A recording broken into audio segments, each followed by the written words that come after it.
Saya tak tahu liberal tu apa. Saya kurang pasti apa itu liberal. Liberal tu apa maksudnya? Assalamualaikum warahmatullahi wabarakatuh. Saya Atiah binti Muhammad Sofian dari kelas Tipeshu 3A. Alhamdulillah, saya dan ahli kumpulan saya memilih tajuk assignment untuk semester 3 bagi subjek dakwah dan komunikasi, iaitu isu liberalism. Alhamdulillah juga kami dapat mengupaskan dan memberikan pandangan mengenai isu liberalism dengan baik sekali. Jadi hari ini saya akan menerangkan kepada anda ataupun memberitahu apakah itu liberalism, definisi liberalism dan bagaimana ideologi dan fahaman liberalism ini terbentuk dan dibawa. Seperti yang kita tahu dan rata-rata rakyat Malaysia sebenarnya dan orang awam tidak tahu sebenarnya apa itu liberalism. Apabila ditanya apa itu liberalism, mereka masih tertanya-tanya apa itu liberalism. Sebenarnya saya tak tahu liberalism. Jadi kita perlu dedahkan liberalism ini kepada mereka supaya mereka tidak terikut-ikut dengan fahaman ini.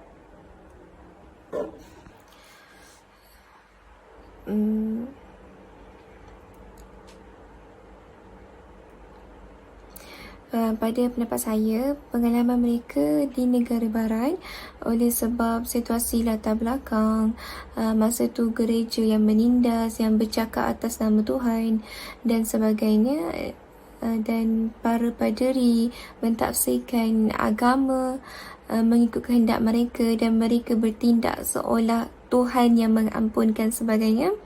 Jadi itu merupakan sebenarnya pengalaman yang khusus untuk mereka. Jadi kita tidak bolehlah membawa pengalaman ini ataupun ideologi ini dalam negara Islam seolah-olahnya agama Islam itu sendiri ataupun institusi Islam itu sendiri seperti gereja yang menindas, seperti yang sebagai contohnya yang menghalangkan kebebasan dan sebagainya lah. Jadi ini merupakan satu kesilapan yang terjadi sekarang, di mana orang kita ataupun zaman sekarang mengadaptasikan fahaman-fahaman ideologi ini di negara kita, seolah-olahnya mengatakan bahawa fahaman ideologi ini akan membawakan kepada kemodenan, kemajuan untuk membentukkan sebuah negara seperti pendapat ataupun ideologi orang ataupun ideologi fahaman liberalism ini mengatakan bahawa untuk fahaman ini akan membentukkan satu kemajuan dan kemodenan dalam sesebuah organisasi. Jadi sebenarnya liberal ini difahamkan sebagai terbuka, sedangkan liberalism ini, kalau kita tengok dalam dimensi yang saya sebutkan sebelum tadi, dalam memberi erti iaitu bebas, iaitu dengan maksud tidak terikat dengan agama ataupun tidak terikat dengan identiti bangsa dan budaya, iaitu di mana seseorang itu menjalani satu kehidupan yang merdeka, bebas, tanpa ada pegangan agama, tanpa ada terikat dengan adat resam, budaya dan sebagainya. Jadi itulah yang dikatakan sebenarnya bebas. Sebab itulah mereka mengasah itu masyarakat Islam untuk bersifat terbuka. Kalau kita bersifat terbuka sekalipun, kalau kita masih berpegang pada agama, mereka masih menganggap kita ni bukan lagi sifat terbuka. Maksud terbuka bagi mereka sebenarnya adalah apabila kita menerima apa sahaja yang boleh merombak pegangan agama kita, yang boleh menyebabkan kita meninggalkan agama kita, menormalisasikan, di mana untuk kita membiasakan apa yang kita buat. Sebagai contoh, bila kita rasa kita membuka aurat, kita rasa agama kita tak boleh, kita rasa macam kita tak selesa. Jadi itu mereka menganggap itu adalah sifat progresif dan tidak terbuka, pemikiran terbuka ataupun tidak ke arah kemodenan. Jadi itulah maksud liberalisasi ataupun liberalisme terhadap mereka, supaya kita ni boleh menerima sesuatu perkara yang bercanggah dengan agama, sesuatu perkara yang berlawan dengan agama, supaya kita bersifat terbuka. Maksud terbuka yang selebihnya adalah maksudnya kita rasa normal, kita meninggalkan pegangan agama kita apabila kita dah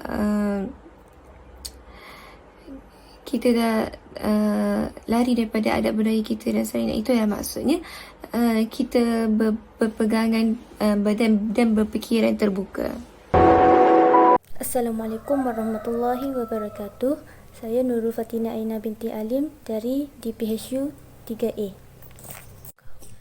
Apakah faktor berlakunya liberalism? Okey, faktor pertama ialah kurang ilmu akidah. Kekurangan ilmu akidah yang mantap mampu mendominasikan pemikiran umat Islam yang rapuh imannya.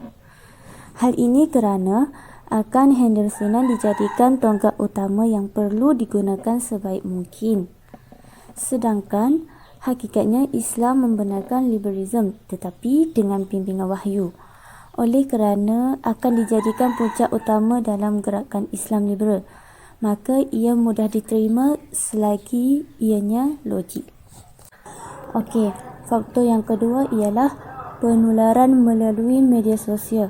Seperti yang kita tahu, boleh dikatakan majoriti masyarakat menggunakan media sosial.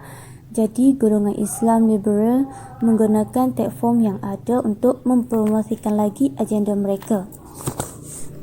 Terdapat beberapa laman sasaran yang sedang beraktif dan berisiko terpengaruh dengan pemikiran ini. Laman-laman sasaran ini lebih mudah terpengaruh kepada generasi muda. Hal ini kerana generasi muda kurang dari segi pemantapan akidah, yang menyebabkan mereka menerima idea-idea baru yang dianggap sebagai up to date. Jadi ialah memberi pemahaman baru yang disifatkan yang bersesuaian dengan cara hidup dan arus kemodenan semasa. Okey, faktor yang ketiga ialah kemajuan dan kemodenan. Kemajuan dan kemodenan yang diimpiankan oleh semua masyarakat kadang-kadang menjadi umpan yang laris kepada agenda liberal untuk mendekati masyarakat. Bahkan mereka untuk mengecap sebelah kemajuan hidup masyarakat perlu membebaskan diri mereka daripada kongkongan tradisi. Assalamualaikum warahmatullahi wabarakatuh dan salam sejahtera. Kali ini saya akan membentangkan mengenai contoh-contoh liberalisme dan juga gerakan yang membawa ideologi dan juga fahaman liberalisme di Malaysia. Nama saya Muhammad Daud bin Abdul Rahman, merupakan pelajar Kolej Profesional Baitul Mal dalam kos Diploma Pengurusan Haji dan Umrah semester 3 kelas DPHU 3A. Sebentar tadi sudah dibentangkan mengenai definisi liberalisme, iaitu satu fahaman sekularisme yang memisahkan di antara agama dan juga aspek kebebasan. Contoh-contoh liberalisme ini wujud seiring dengan wujudnya gerakan liberalisme di Malaysia maupun di luar negara. Contoh yang pertama, gerakan liberalisme mahu mewujudkan masyarakat yang berfikiran bebas di antara individu. Yang kedua, gerakan ini tidak mahu ada sebarang perbatasan khususnya daripada pemerintah, malahan kelompok agama.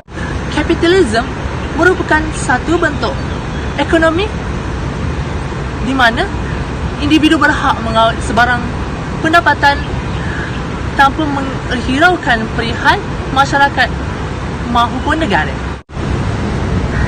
Jadi, kita sudah mengetahui mengenai contoh-contoh liberalisme dan melalui contoh-contoh tersebut maka wujudlah gerakan liberalisme di dunia.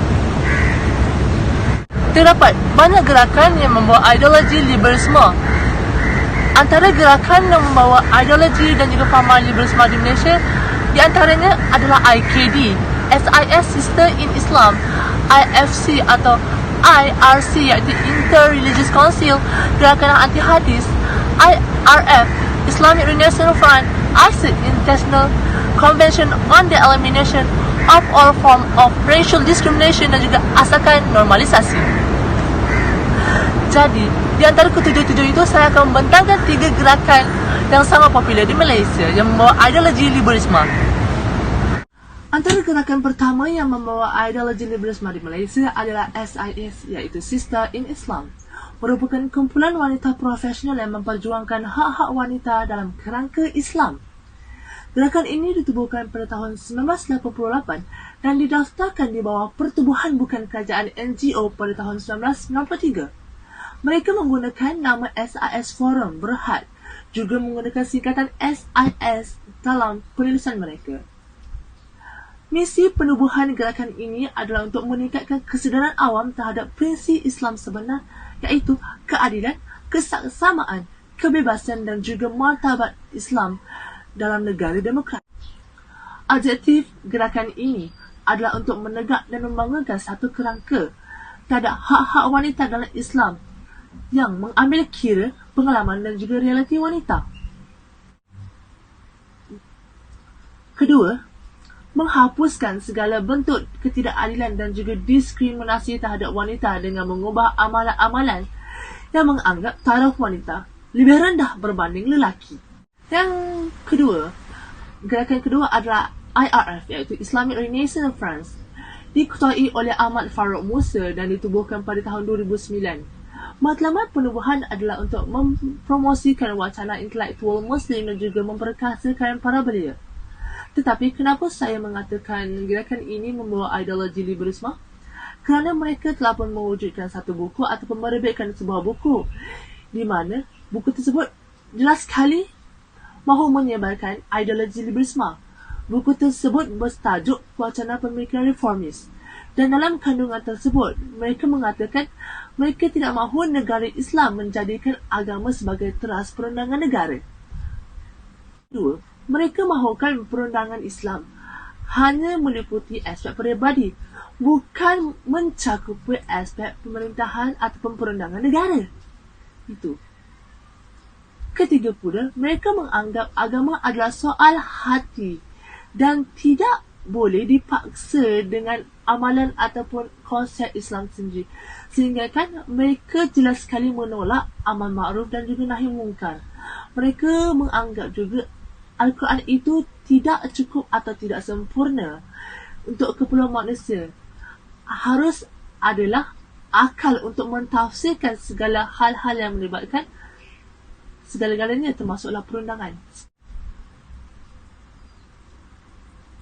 Jelas sekali kandungan dalam buku itu mempromosikan nilai-nilai Islam yang fundamental, iaitu keadilan, kesesamaan, kebebasan, toleransi dan juga urus takbir yang baik.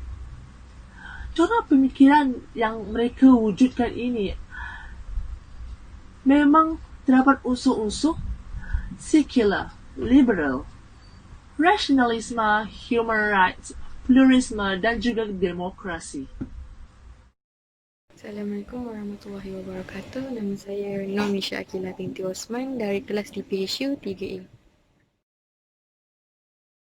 Liber kini semakin meluas hingga ke seluruh dunia. Hal ini kerana dapat kita faham bahawa liber merupakan salah satu isu yang sering dikaitkan dengan agama. Jadi pada hari ini saya akan memberikan perbandingan tentang fahaman liber di antara agama Islam dan Kristian. Pada pandangan Islam, liber merupakan serangan pemikiran yang hanya mengikut logik akal berbanding dalil dan hadis Al-Quran. Dan secara jelasnya, fahaman liberalisme ni adalah pemikiran asing yang cuba masuk dalam pemikiran Islam supaya mereka memegang kepada prinsip dan falsafah kebebasan dan keterbukaan, menyebabkan golongan itu bebas menentukan sistem nilai yang terbaik buat diri mereka dengan menggunakan akal sebagai pertimbangan. Pemikiran ini menafikan wujudnya hubungan antara agama dengan kehidupan. Golongan ini juga menganggap agama ini sebagai rantai yang mengikat kebebasan hingga ia perlu dibuang. Subhanahu wa ta'ala telah berfirman, Bismillahirrahmanirrahim, Kul inna salati wa nusuki wa mahyaya wa mamati lillahi rabbil alamin la syarika lahu wa bidzalika umirtu wa ana minal muslimin. Katakanlah, sesungguhnya solatku, ibadatku, hidupku dan matiku hanyalah untuk Allah, Rabb semesta alam, tiada sekutu baginya, dan demikianlah itulah yang diperintahkan kepadaku, dan aku adalah orang yang pertama-tama menyerahkan diri kepada Allah.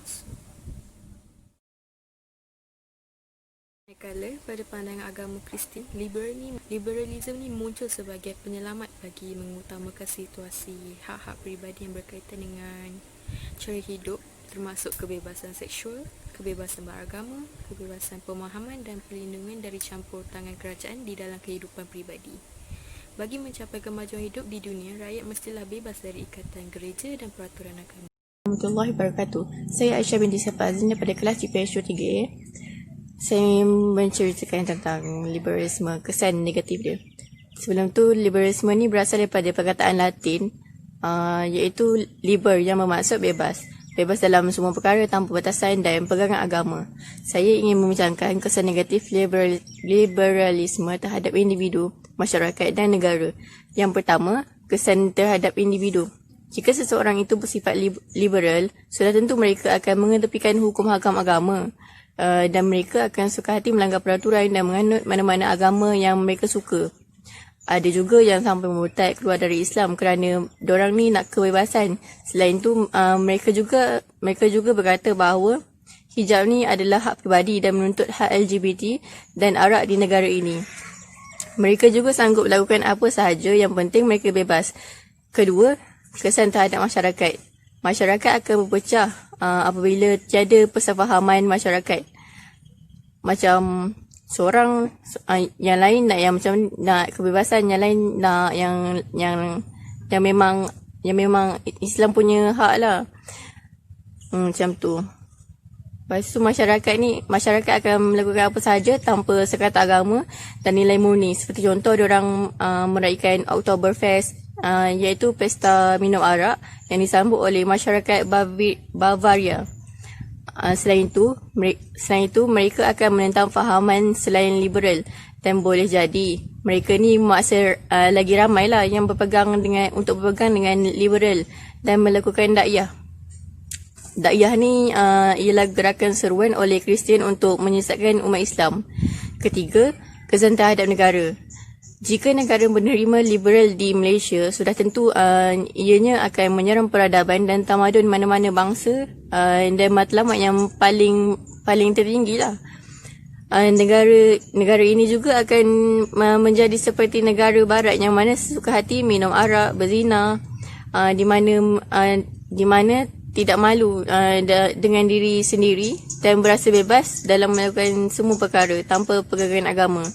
Seterusnya, strategi dakwah ni dia akan ditukarkan kepada dakwah dan merubah pendekatan dakwah seperti pemansuhan JAKIM dan tempat-tempat majlis Islam. Seterusnya, negara akan menidakkan Islam sebagai agama rasmi dan berlakunya penyelewengan akidah Islam, di mana setiap agama yang wujud ni dianggap sama rata. Begitu juga hak lelaki dan wanita yang dianggap sama rata.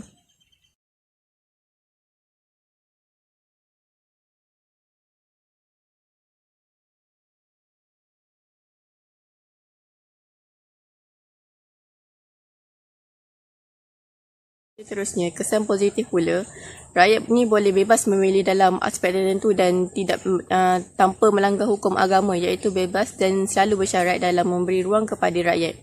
Selain itu, anak muda juga boleh bebas dalam melakukan perkara yang membawa ke arah kebaikan. Contohnya, bebas berdakwah, berpidato, menyampaikan tentang agama dan perkara yang baik-baik yang dapat diterima oleh semua pihak. Dengan ini, rakyat tidak melanggar peraturan dan sentiasa berpegang teguh dengan agama Islam. Seterusnya, sentiasa memberi pandangan yang terbuka dan tidak menyekat kebebasan rakyat untuk memberi pandangan untuk terus berkarya dan berkejaya dalam menyampaikan dakwah. Negara Malaysia ni berbilang kaum dan tidak salah untuk individu atau masyarakat berfikiran terbuka dan bebas, tetapi tanpa bercanggah dan bertentangan dengan ajaran Islam sahaja. Bismillahirrahmanirrahim. Assalamualaikum warahmatullahi wabarakatuh. Saya Nur Syafiqah Nabila binti Muhammad Suhaimi. Saya dari kelas GPSU 3A. Nombor matrik saya GPSU 2019-2410. Saya tinggal di Jinjang Utara, Kuala Lumpur.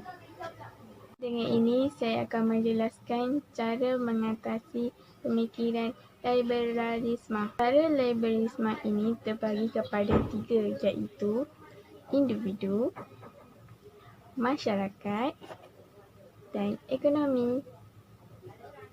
Dari aspek individu, yang pertama, memastikan perbuatan seseorang sentiasa terkait dengan syariat Islam. Kedua, mempunyai asas akidah Islam akan menjadi ketakwaan kepada Allah SWT. Yang ketiga, menerapkan ajaran Islam secara keseluruhan dalam kehidupan. Yang keempat, meyakini dengan sepenuh hati bahawa Islam adalah ajaran wahyu yang diturunkan oleh Allah SWT. Akhir sekali, individu berhak menentukan apa yang terbaik dengan menolak sebarang pemaksaan oleh mana-mana agama atau cara hidup sendiri-sendiri. Dari aspek masyarakat, yang pertama, masyarakat perlu faham bahawa liberalisme adalah satu bentuk fahaman yang sama sekali tidak dapat dipisahkan. Yang kedua, meletakkan kefahaman dan tindakan yang benar jika ingin menghapuskan liberalisme. Yang ketiga, memahami dan melaksanakan ajaran Islam seperti yang terkandung dalam Al-Quran dan Sunnah. Yang keempat, berusaha untuk menerapkan seluruh kandungan ajaran Islam dalam kehidupan. Terakhir, menjadi mata dan telinga kepada masyarakat yang lain, memastikan masyarakat di sekelilingnya tidak tergelincir daripada landasan syariat Islam. Aspek ekonomi. Pertama, mencorakkan pendidikan kepada setiap rakyatnya untuk menjadi bekalan dalam menghadapi arus kehidupan. Yang kedua, melaksanakan nilai-nilai positif dalam Islam dari peringkat kerajaan hingga keluarga. Yang ketiga, konsep sistem pendidikan adalah membekalkan thaqafah Islam serta ilmu sains dan teknologi dapat menghasilkan umat yang mempunyai syakhsiyah Islamiah. Yang keempat, peringkat negara yang mempunyai autoriti dalam memucu perjalanan dan pentadbiran sesebuah negara. Akhir sekali, media perlu memperjuangkan nilai-nilai sejagat Islam. Hai, nama saya Amira Madiha binti Amy Junaidi dari kelas TPHU 3A dan nombor matrik di HU 201924348. Okey, sebagai rumusan yang dapat dirumuskan dari tajuk liberalisme ni, setiap agama tu dia mempunyai pandangan lain-lain tentang liberal sendiri. Maksudnya, kalau contoh Barat confirm dah tahu kan semua daripada agama Kristian. Dan mereka menganggap agama ni adalah punca perpecahan dan permusuhan sesebuah kaum tu berlaku. Dan mereka juga meminggirkan agama dan tidak menjadikan agama ni panduan dalam hidup mereka lah. Tapi jika kita lihat dalam Islam memberi pandangan yang bercanggah pula. Maksudnya apa yang Kristian agama Barat tu cakap maksudnya bertentangan dengan Islam. Lepas tu apabila kedatangan Islam ni datang, kedatangan Islam ni membawa satu nilai yang baik daripada segi peradaban, intelektualisme dan sains. Maksudnya daripada segi tiga perkara tu, Islam membawa dari aspek yang berbeza daripada pandangan agama Barat tadi.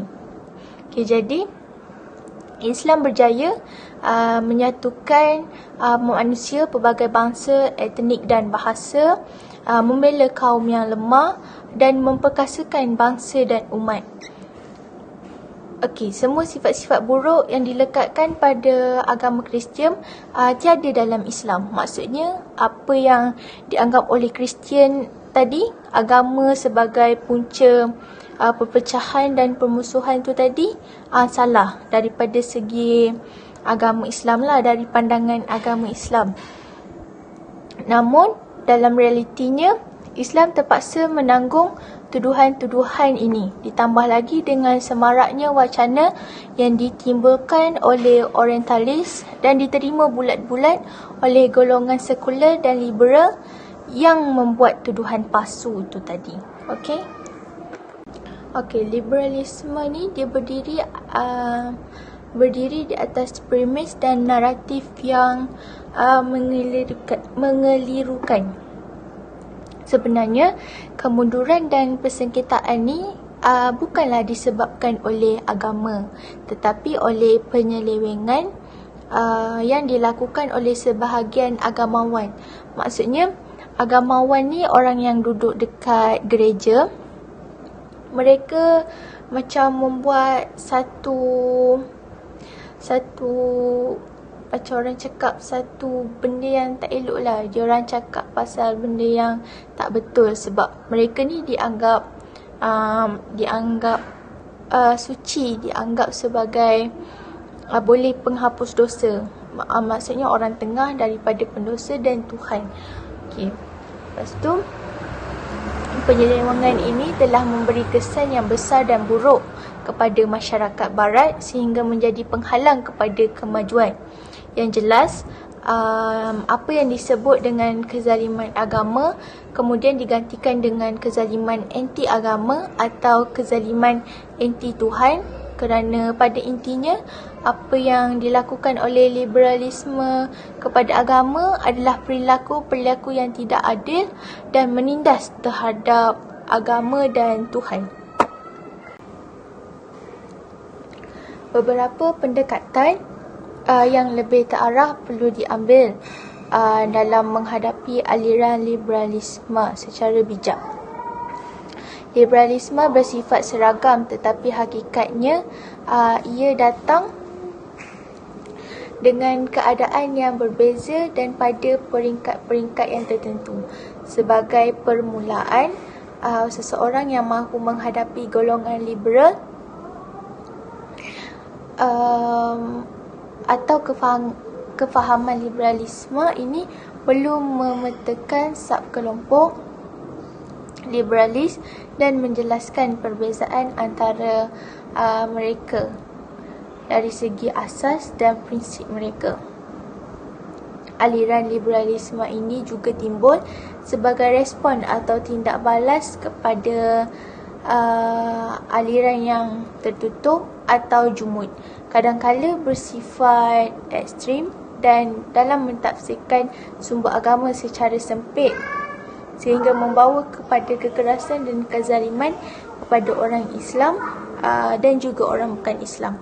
Penyelesaian yang lebih harmoni antara kedua-dua kelompok ekstrim ini adalah dengan mengaturkan melalui dialog sudut pandang yang lebih seimbang, adil serta sederhana bertepatan dengan kerangka pandangan Islam.